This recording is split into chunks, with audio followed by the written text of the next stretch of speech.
Dobro, evo sad i sami ste načeli temu ovoga izdvajanja za obranu. Znači, ove godine bismo, odnosno u sklopu proračuna za 2025. konačno bismo trebali stabilno dosegnuti tih 2% BDP-a koliko se zahtjeva u ulaganju.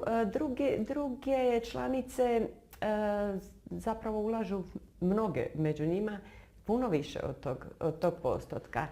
Pa se čini, zapravo već se, i naročito nakon dolaska Trumpa, govori se da bi taj prag u budućnosti mogao biti podignut. Može li Hrvatska slijediti taj tempo? Ono što da, mnoge zemlje NATO-a ulažu i puno više od 2%. Primjer je prvenstveno Poljska. Poljska čini već 4,5%. Poljska se naoružava ozbiljno, Poljska će vrlo brzo biti jedna od snažnijih i najjačih vojska Europe. Što razumijem u potpunosti i shvaćaju, razumiju svoju poziciju, naučili su lekcije iz prošlosti i u ovom trenutku oni to upravo čine i rade. Neke zemlje nisu stigle 2%, ali morate sagledavati otprilike to ovako. 2% znači od vašeg BDP-a. Neke zemlje imaju puno veći BDP nego što ima ga Hrvatska.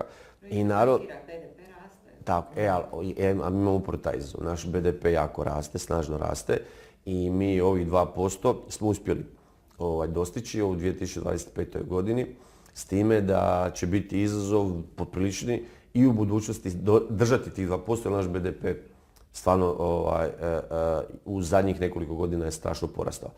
3% će vrlo brzo biti kategorija koja će se spominjati i već se najavilo na sastancima NATO ministara da će se vrlo brzo, kada se posluži američka administracija nova, vjerojatno dati nalog NATO članicama da je 3% minimum koji moramo.